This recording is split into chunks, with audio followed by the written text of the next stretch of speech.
siin auväärses saalis sel teemal arutada, aga nüüd mul on erakordne au paluda siia teie ette kaks väga väärikat inimest. Liia Hänni, ole hea.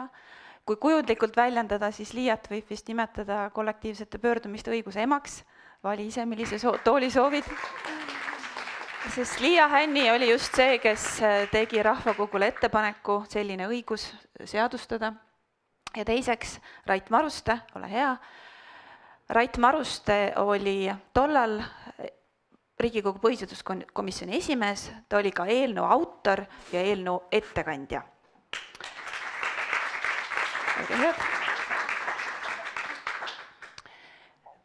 Tõepoolest, et täna me võime ju olla väga-väga uhked selle üle, et inimesed räägivad kaasa riigielu küsimustes ja tõesti võib-olla riigiteadlasena, isegi kui mulle inimesena ei meeldi paljud need algatused või ütleme siis paljud need sõnakasutused, mida kollektiivsetes pöördumistes räägitakse, siis see, et nii paljud inimesed, eelmisel aastal üle 300 000 digiallkirja, et nii paljud inimesed räägivad riigielus kaasa, näitab seda, et riik läheb korda.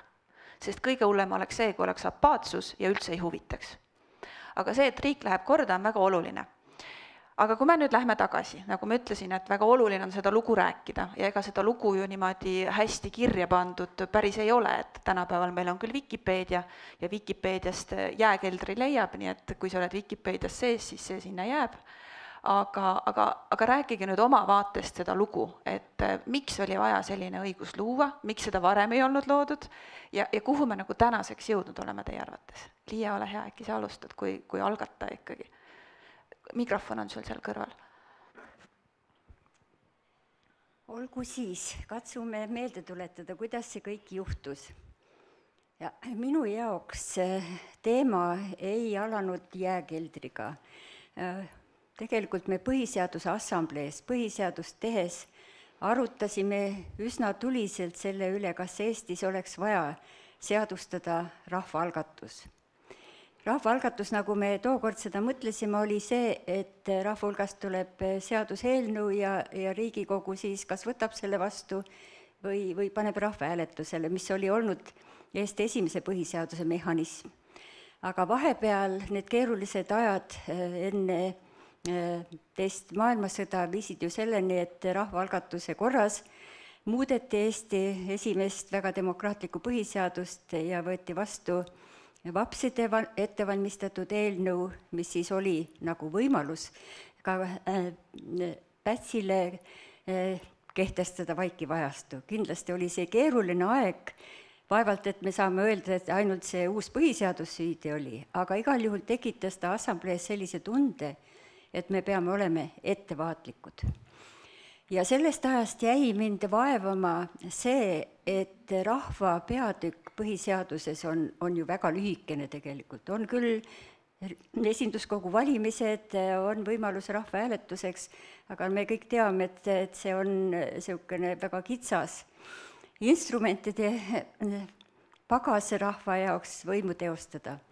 Nüüd Riigikogu liikmena tundsin ma tihti sellist piinlikkust, kui Riigikogu juhatusele oli üle antud allkirjade pakk, näiteks elektrijaamade erastamise vastu, seal korjatud 1000 allkirjad ja tegelikult sellist suurt diskussiooni ei tekkinud.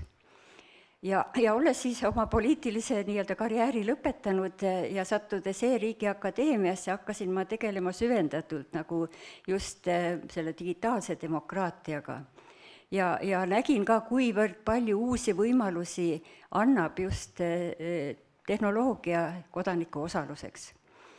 Ja arvestades ka seda, et Riigikogu oli vahepeal vastu võtnud Eesti kodanikuühiskonna arengu kontseptsiooni, kus võeti selge suund osalusdemokraatiale, siis ma mõtestasin ka enda jaoks nagu lahti selle, et mida see osalusdemokraatia õieti tähendab. Ja jõudsin järeldusele, et see ei ole hääletamine. Osalusdemokraatia süda on osalemine, arutelud meie ühise poliitiliste valikute üle.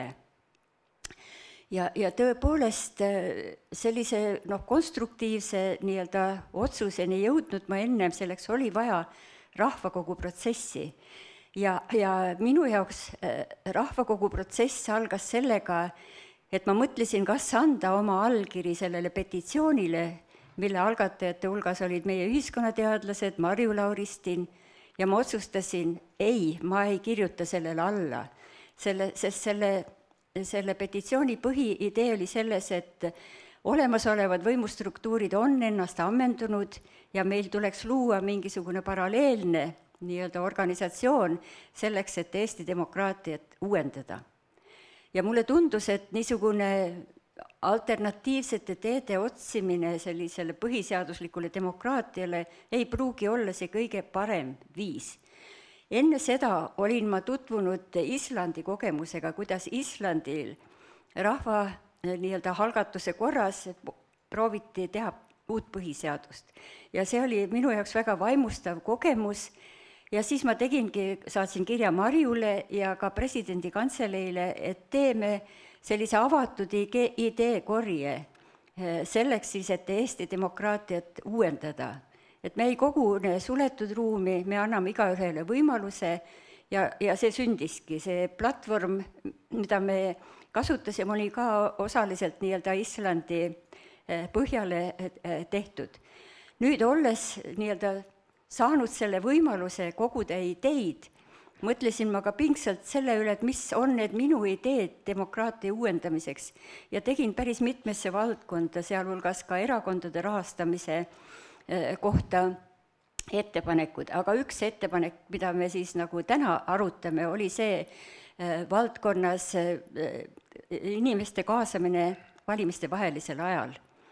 Ja püüdsin siis seda nagu mõelda, et kuidas see võiks olla, ja leidsin nii-öelda ankru põhiseaduses, põhiseaduse paragrahv 46, mis ütleb, et igaühel on õigus pöörduda nii-öelda märgukirjadega ja selgitustaotlustega, ma ei mäleta täpselt sõnastus, riigiasutuste poole ja vastamise korra sätestab seadus. Ja ma nagu leidsin, et sellist seadust, mis Riigikogule annaks siis selle petitsioonidele või märgukirjadele vastamise korra, ei ole olemas ja tegingi sellise ettepaneku sinna platvormi, mis oli kasutusel. Ja hea oli see, et sellele tuli nii-öelda palju toetavaid arvamusi. Tuleb ausalt tunnistada, et selles kaasamise nii-öelda selles võtmes olid ka palju radikaalsemad ettepanekud. Olid see, et just nimelt seaduse algatamise õigus uuesti päevakorda võtta, aga selles protsessis nende eelnõude või ettepanekute arutelul jäi siis see ettepanek kollektiivseteks märgukirjadeks nagu pinnale, läbis ka selle rahvakogu arutluspäeva ja sattus ja lülitati sinna paketti, mis siis läks nagu Riigikogule presidendi poolt üleantuna seisukohavõtuks. Ja sealt edasi oli siis kokkupuudega põhiseaduskomisjoniga ja härra Rait Marustega selle komisjoni esimehena, aga ma olen juba nagu sissejuhatust vist liiga pikalt teinud ja nüüd annan mikrofoni üle. Siin on eraldi mikrofon. Kuidas siis Riigikogu poolt sisse lülitatud tõenäoliselt?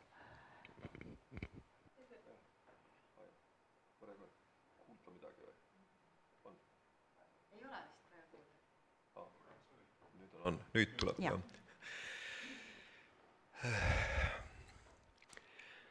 Liia tegi vihje selle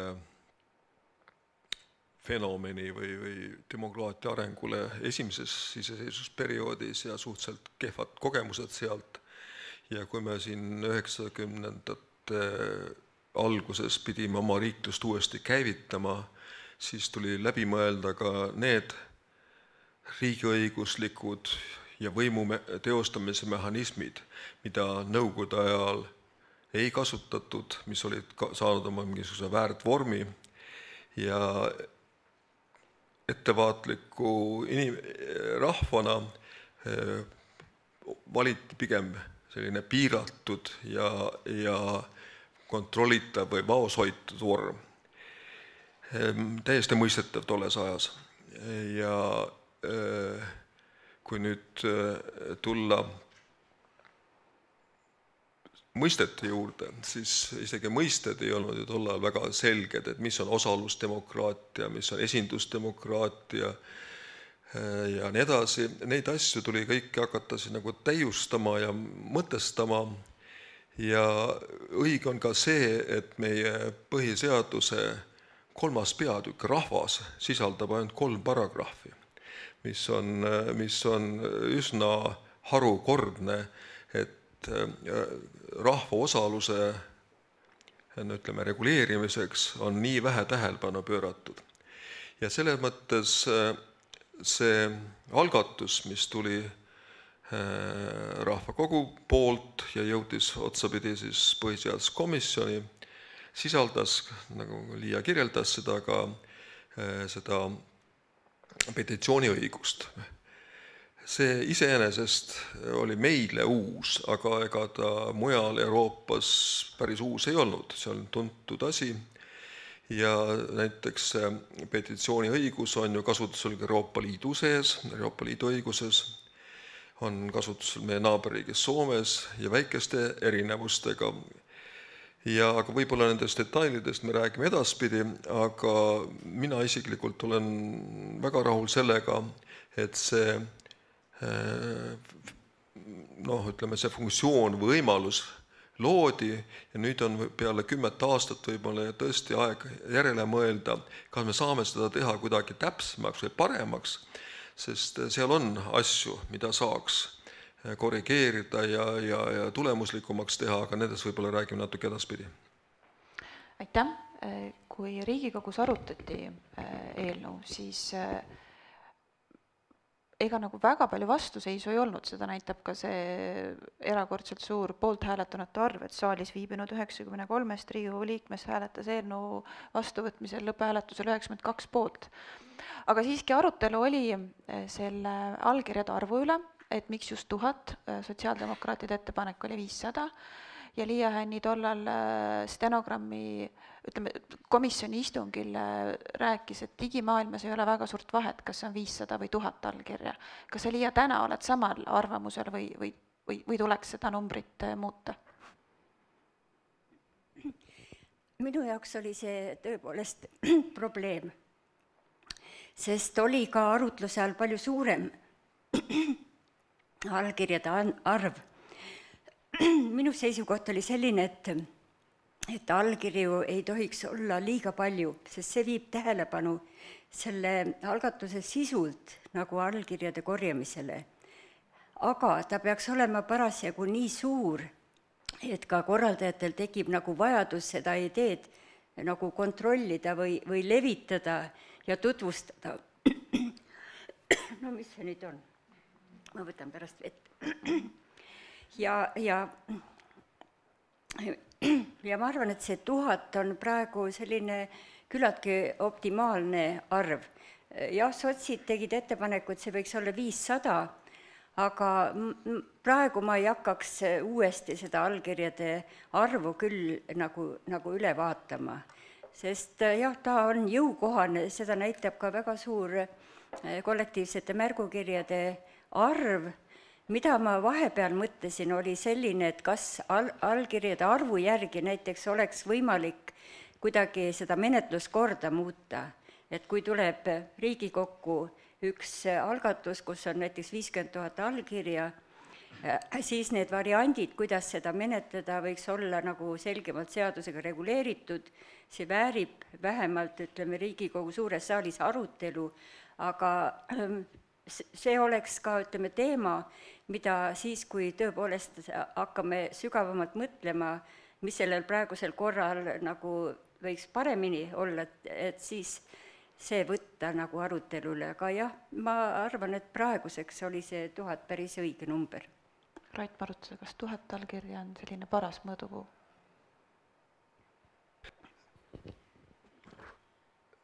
Mul ei olnud isegi meeles see, mida Külli siin tõi, et see eelnõu sai parlamendis saalis nii suure toetuse, mis tähendab seda, et see pinnas nagu oli ette valmistatud ja väga hästi töötas. Mis puudutab seda pöördumiste arvu, siis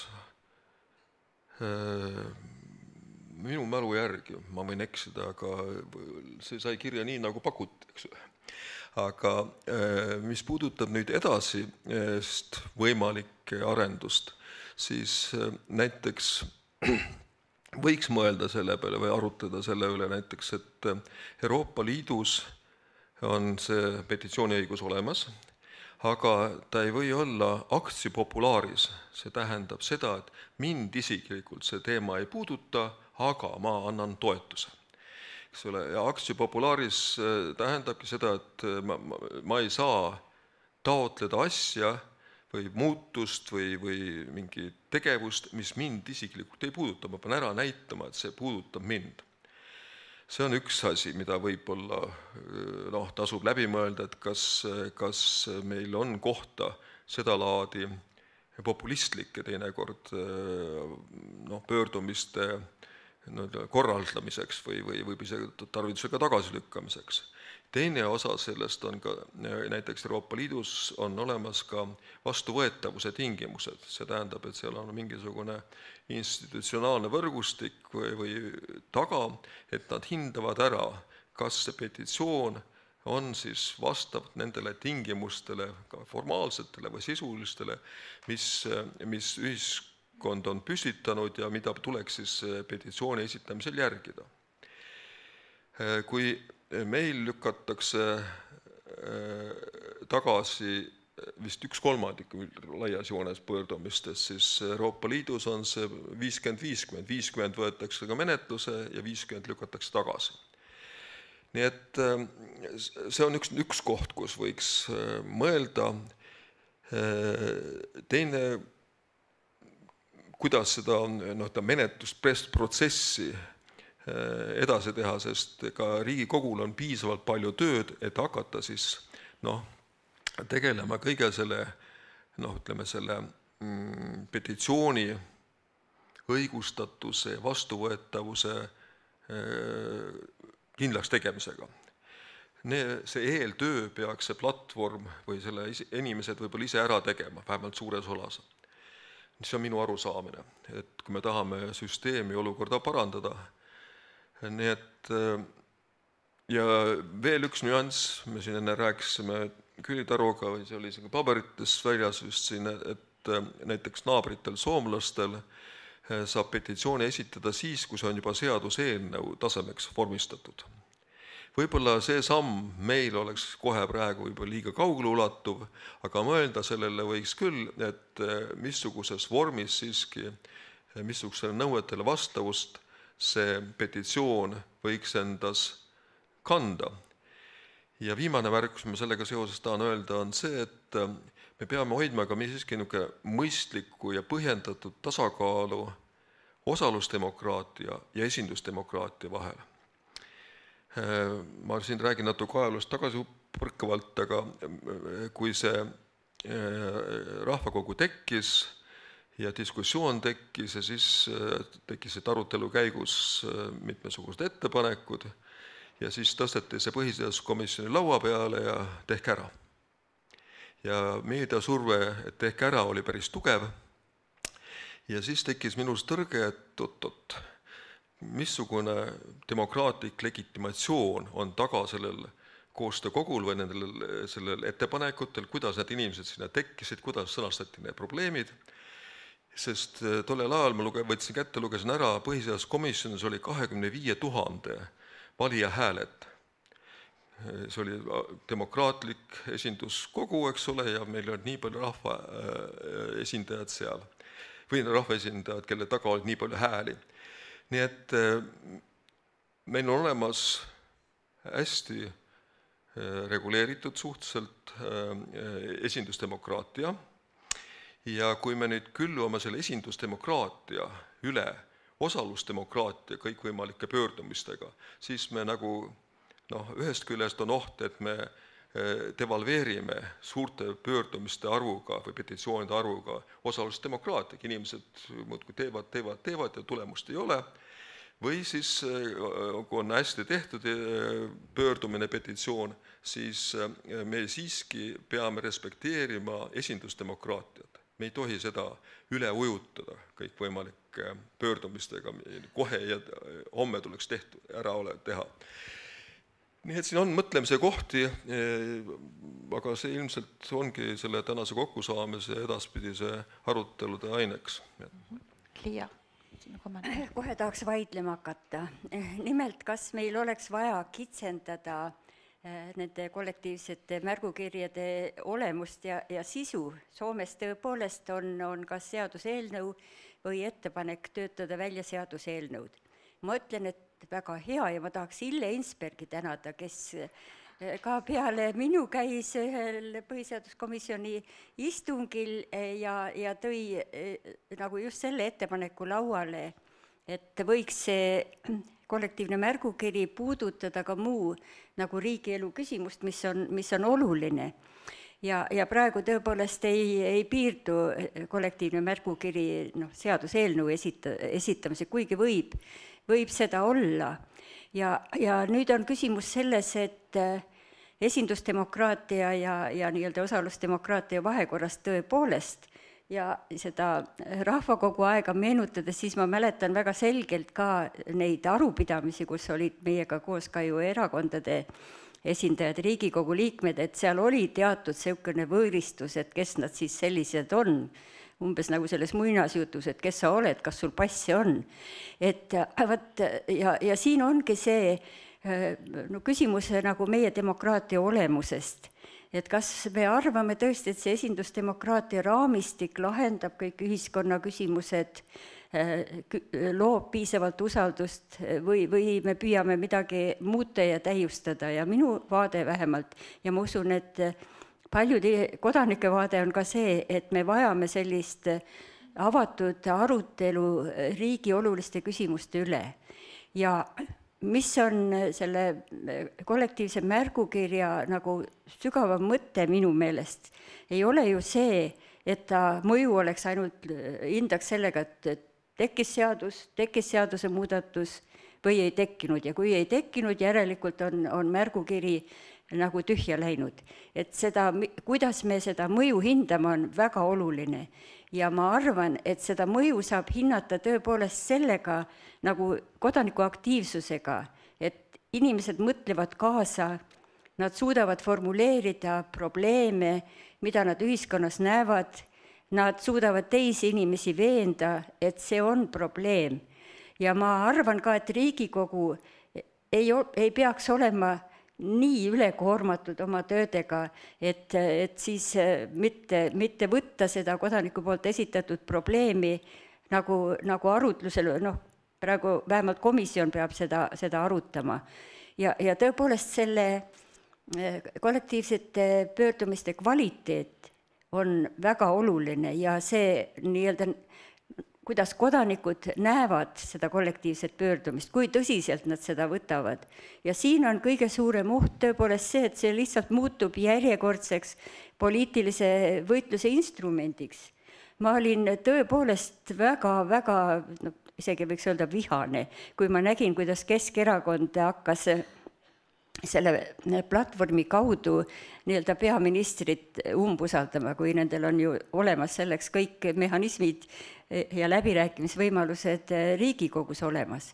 Nii et see kollektiivsete pöördumiste võimalus ja see platvormil toimub, väärib väga põhjalikku analüüsi, väärib tõepoolest nii-öelda näpu peale panemist nendele puudustele, mida me seal näeme ja loomulikult siis ka samme selleks, et panna töötama nii, nagu ta peaks töötama.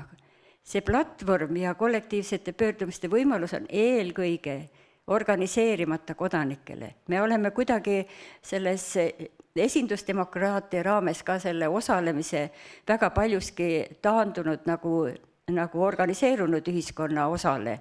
Aga see, et meil enamus kodanikke, enamus elanikke ju ei ole igapäevaselt mingi aktiivne organisatsiooni liige, ka nendel peab olema võimalus nagu oma ideed ja mõtted avalikkusele kuuldavaks teha. Nii et mina vaatasin veel täna siia sõites üle ka nüüd selle Riigikogu jaoks laekunud kollektiivsed pöördumised need peegeldavad väga hästi seda olukorda ühiskonnas, ka poliitilist võitlust, mis käib, sest praegu kõige rohkem allkiri oli kollektiivsetel pöördumistel, mis on automaksu vastu. Selle pöördumise õnneks ei olnud algatanud mitte opositsioonierakond, vaid autoomanike ühendus, mis on täitsa normaalne kodanikualgatus.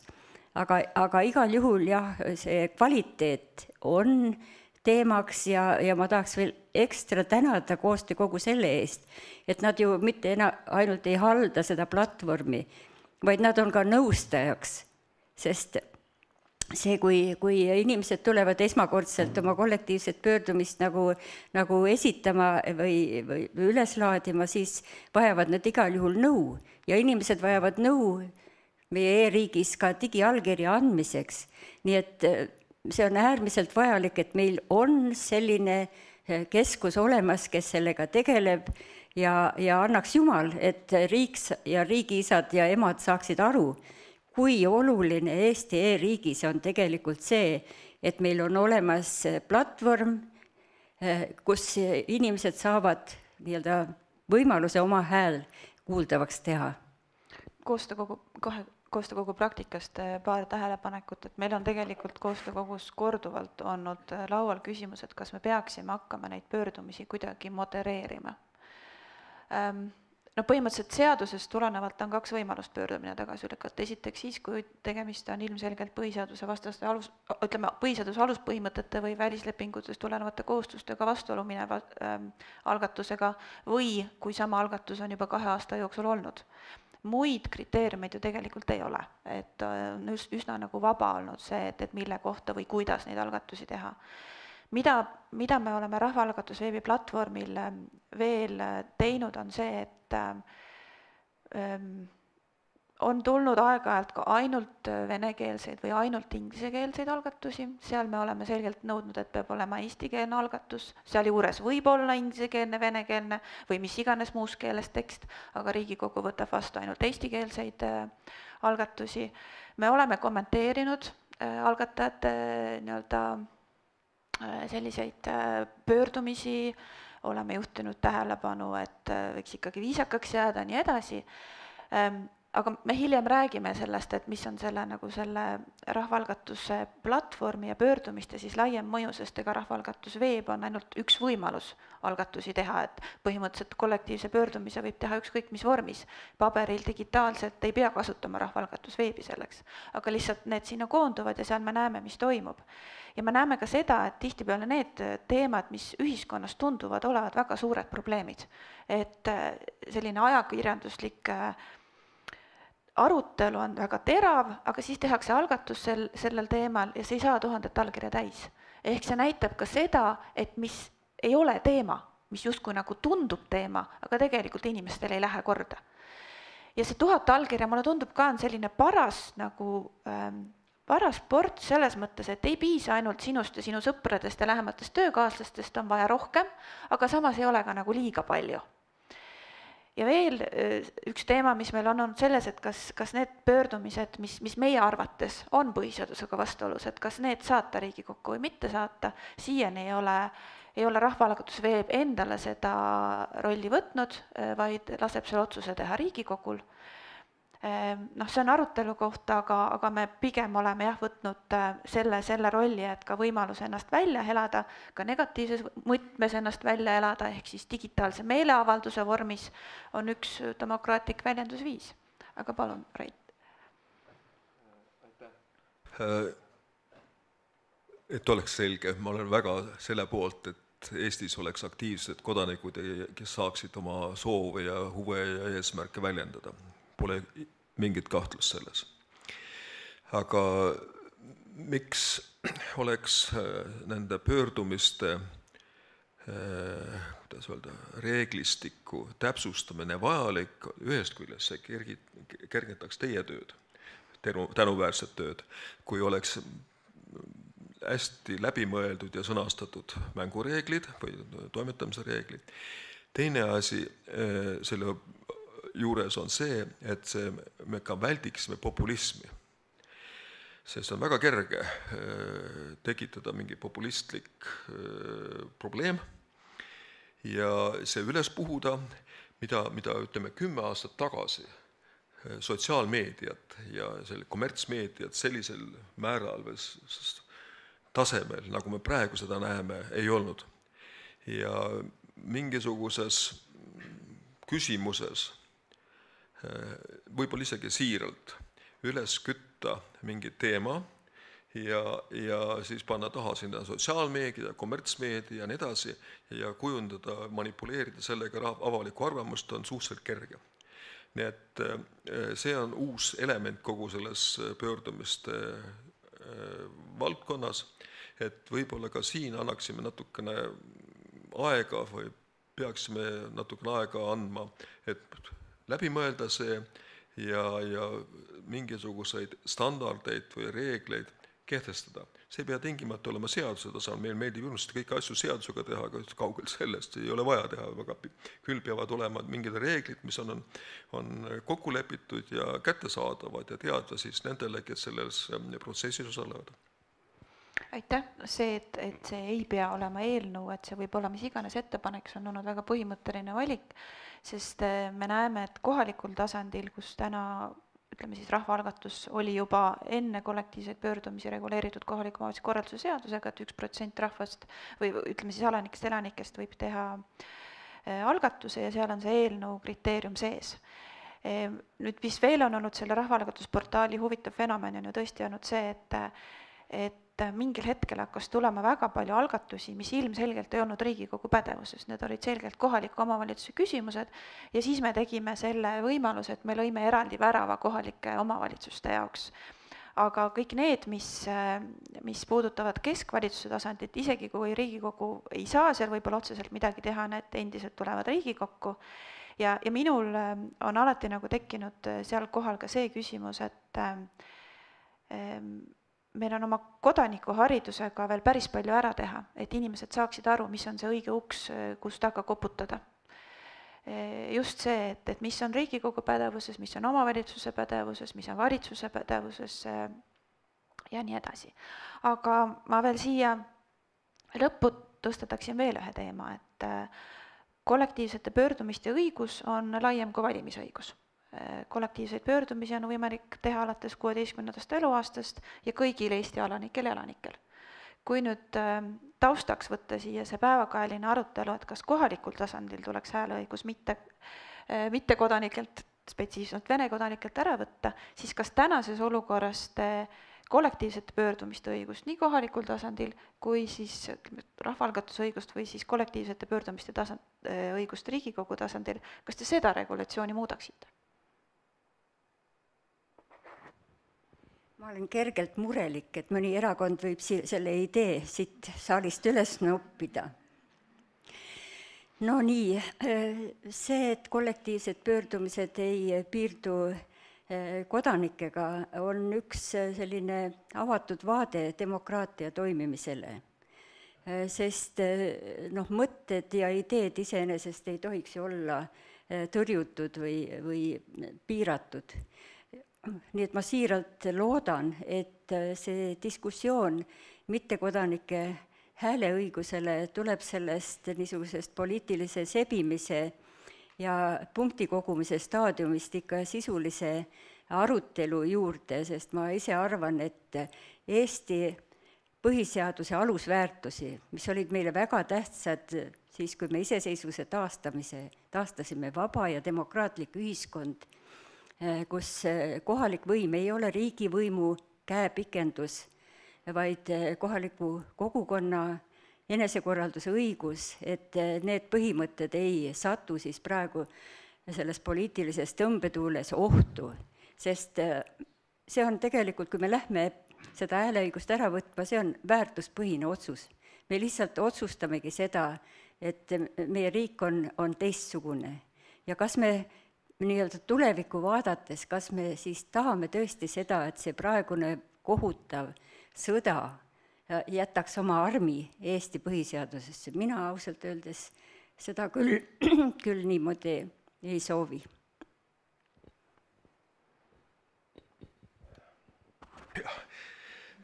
et on olemas üks kuldlause. Demokraatial on õigus ennast kaitsta.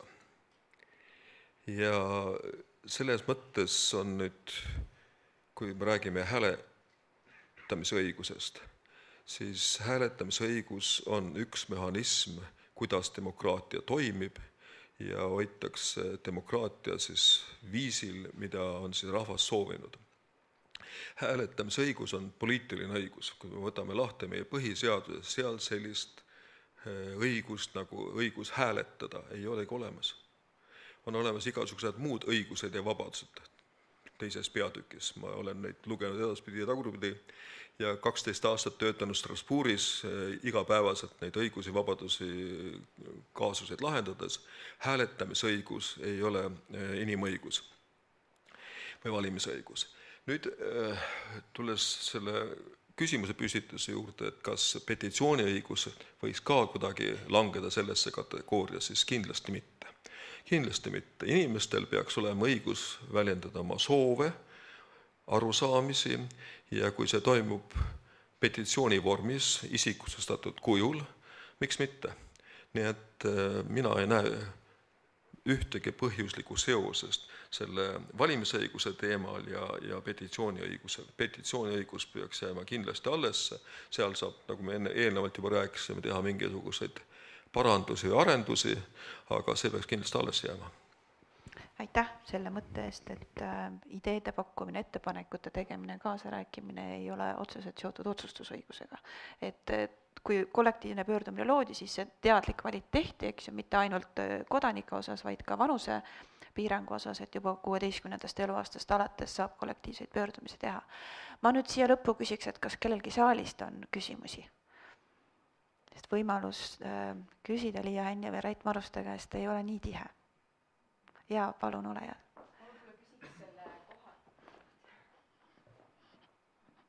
Ma küsiksin...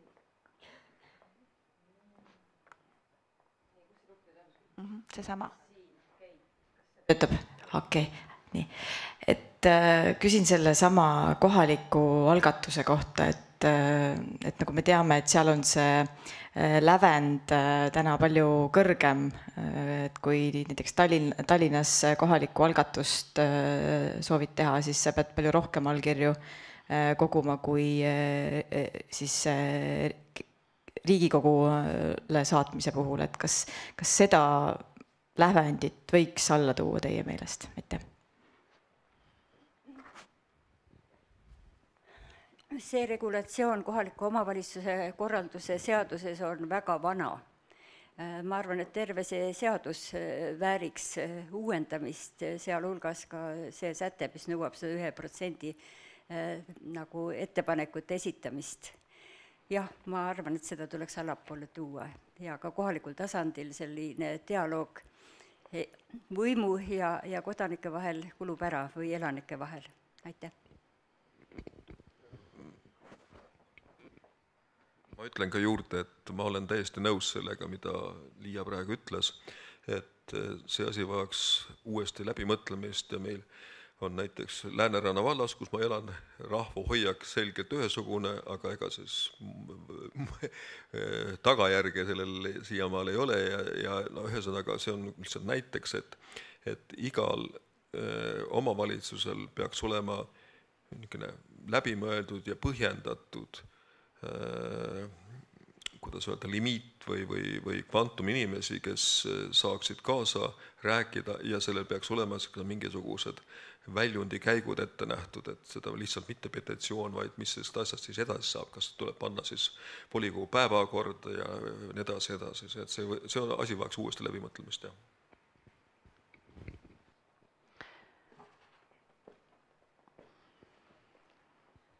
Pigem kiire kommentaar Tuuli Stewart, et kui ma kuulasin seda nagu modereerimise või filtreerimise mõtet, et minu kogemus on küll see, et tihtipeale on mitte see, et see teema ei ole oluline, vaid need, kes tahavad seda teemat tõstatada, need puudub kogemus ja oskus seda kas õigesti sõnastada või ei ole neil niisugusi tähtinimesi sinna ette panna, et lihtne on Tammsaare pargis neid allkirju korjata, aga kui see tuleb kusagilt väiksemast kohast, siis tõesti see 1000 allkirja kokku saada võibki jääda selle taha, et lihtsalt praktilised oskused puuduvad. Ehk siis võib-olla see on idealistlik, aga et oleks selline koht ka, kuhu saaks pöörduda, kas selle sõnastamiseks või siis kas või nõu andmiseks selles osas, et mismoodi see asi läbi viia, sest see on ju tegelikult normaalne ja olekski hea, et tulevad juurde ka need kodanikud, kellel ei ole seda, ma ei tea, 10 või 20 aastast kogemust, eks ole, et ei oleks ühed samad tegijad. Lihtsalt selline mõte. Ja, aitäh. Üldiselt absoluutselt nõus, see on ka üks osa tegelikult demokraatlikust kodanikuharidusest, et kuidas osata oma ettepanekuid sõnastada ja kuidas osata oma ettepanekule toetajaid leida.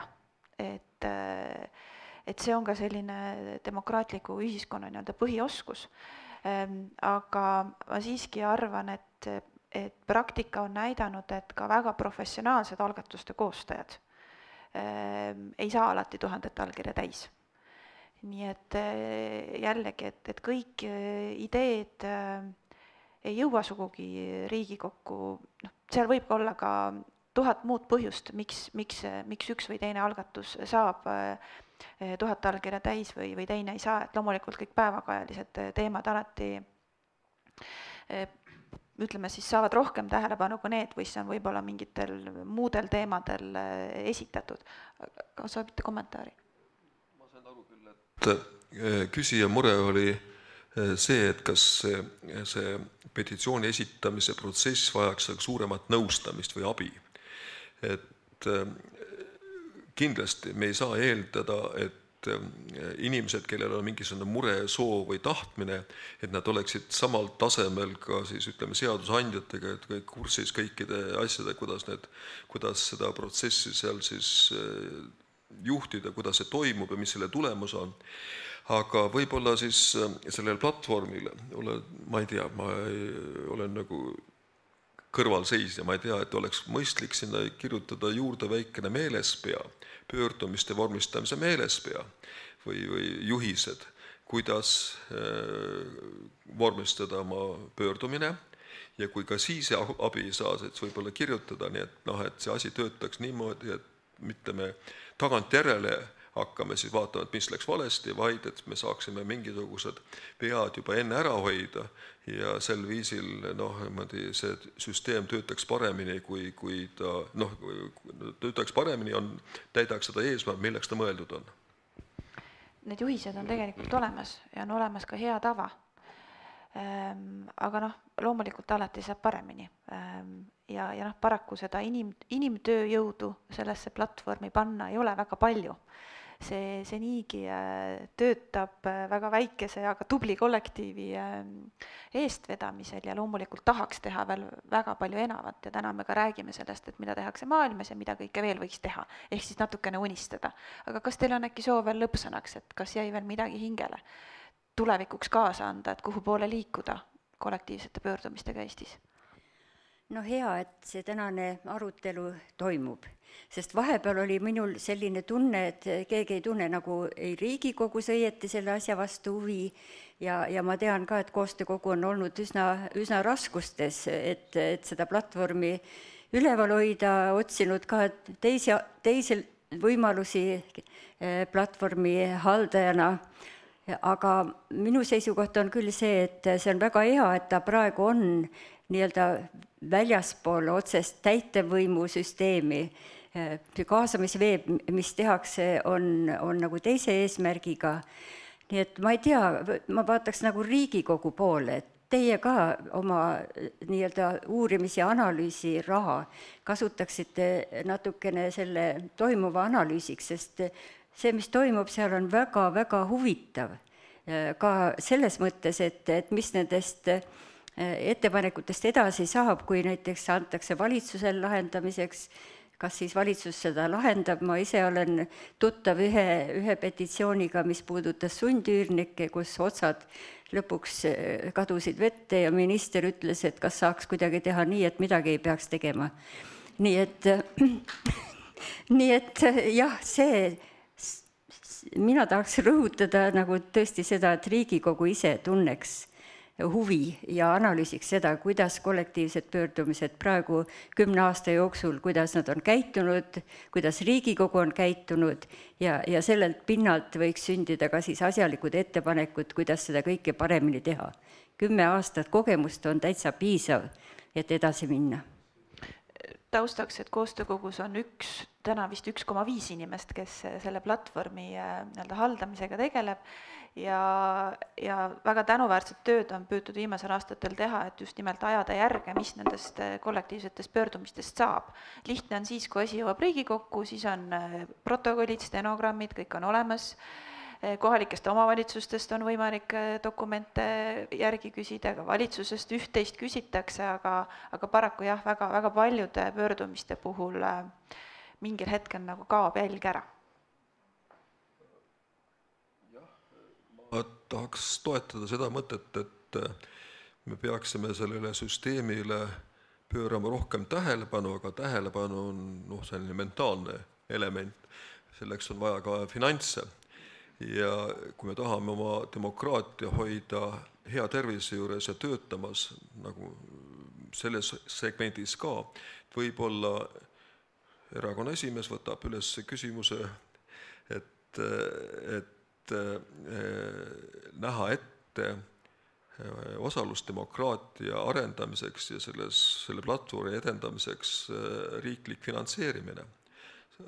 Rohkemal määral, et see süsteem töötaks paremini ja tekiks suurem usaldus inimestel siis oma ettepanekute ja siis esinduskogude vahes või suurem usaldus esinduskogude suhtes nii kohalikul tasandil kui ka riigi tasandil. On päevselge, et see nõuab tööd ja pingutust ja nii edasi ja paar või poolteist inimest, eks ole, seda tööd kõike ei jõua ära teha.